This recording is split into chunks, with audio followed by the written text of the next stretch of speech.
Here's Payton from yesterday, meeting with reporters and talking about the new contract that has him with Denver for the next 5 seasons.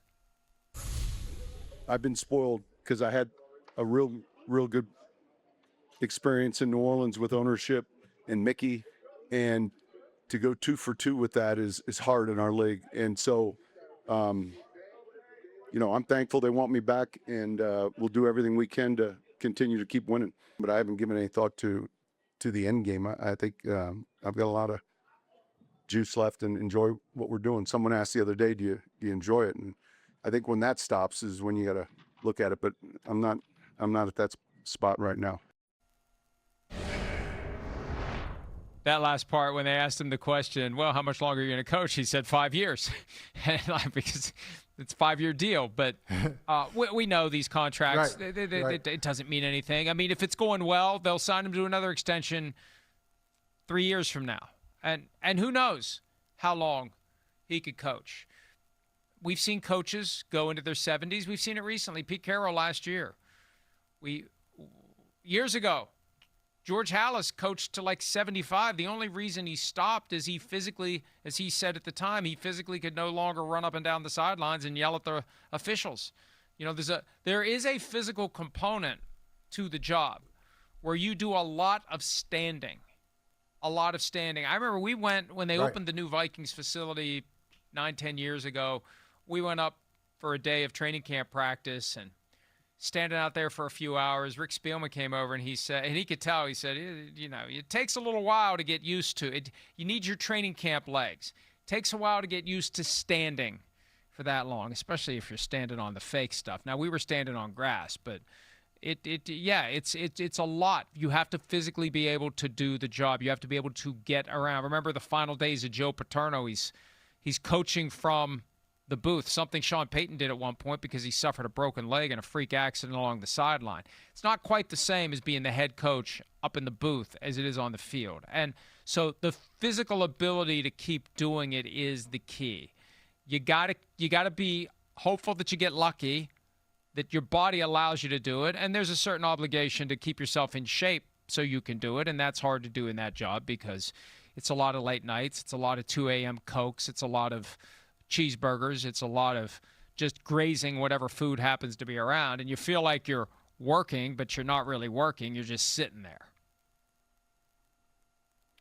And, besides the physical part of the job, there's the adaptability, your ability or your willingness to be flexible in how you're coaching in 2026. So Sean Payton, I'm guessing if we're having a conversation with him about the difference between coaching in 2006 with the Saints and 2026 with the Broncos, it's not just, hey, one team plays in a dome and the other team doesn't. One team had Drew Brees and the other team doesn't. It's not that. You can't have the same techniques. You can't have the same approach now that you did then. And you think about his mentors. One of his mentors is Bill Parcells. And Parcells, and we know a lot of those guys from the Parcells grouping. I wouldn't say Parcells tree because, Bill Belichick kind of bristles that he's from Parcells' tree. But they spent a lot of time together. And, Tom Coughlin, Bill Belichick, Bill Parcells, kind of confrontational, in your face. This is the way it's going to be. It's my voice. And then everybody else has to follow. I don't know if you can do that anymore. I don't know how many coaches are like that. And it's funny when you think about one of Sean Payton's moments with the Broncos, he starts yelling at Bo Nix. Bo Nix yells back. And you remember the comment from Payton, a great line. He said, there's a lot of Ferris Bueller in this player. He said that about Bo Nix. And so, yeah, there's a lot of Ferris Bueller in a lot of players today. They're coming into the league with money. They're not used to coaches who have this style. They don't have to stay with coaches in college. They don't have to stay. So if a coach is a little bit of an ass in college, okay, let's see. I got a lot more eligibility and there's more money over there. I'll leave Texas for UCLA. I'll leave UCLA for Indiana or anywhere else. So it's not just the physical part of it. Are you able to adapt to the modern player? And if you can't, see you later. Even if you still have the willingness to coach and you have the physical ability to do it, it's just a different day. And I also think part of the skill is to get the modern player to adapt to you. That coaching is coaching, and it's always coaching. And there's a force of personality that inspires someone to do what the coach wants them to do, regardless of the superficial things that will always change. There's always going to be something that the kids are into that the older generation doesn't understand. But I think we're also hardwired as a species. At some level, there are going to be people in our lives that we don't want to disappoint. There are going to be people in our lives that we want to go out there and do a good job for. And it's about tapping into that. It's about having a way to communicate with others. And it's natural leadership, it's charisma. There's all sorts of things to it. But you need to be able to, and the skill for a football coach, especially at the highest level, find out how to press that button with every guy, because it's not the same way in for everyone. You have to access that part of us that is in there. It's in there. Genetically, it's imprinted on our DNA.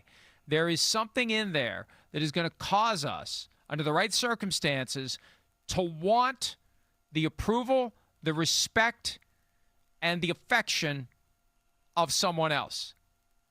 And I think a good coach knows how to draw that out of everyone they deal with.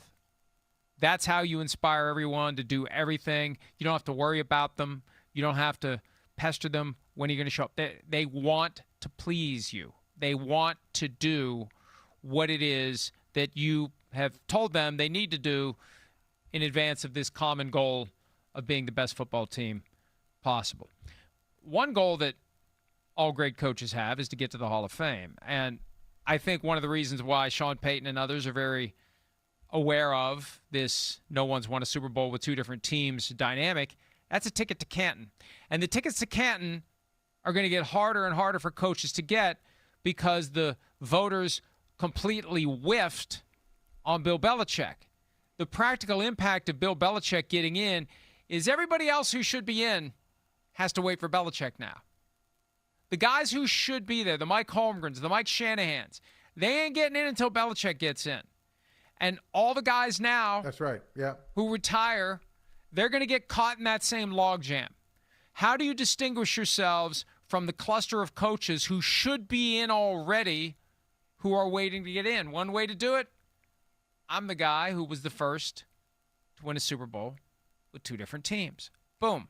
You can rise above that noise if you do it. So whether it's John Harbaugh, whether it's Mike McCarthy, whether it's Sean Payton, you become that guy and you're in.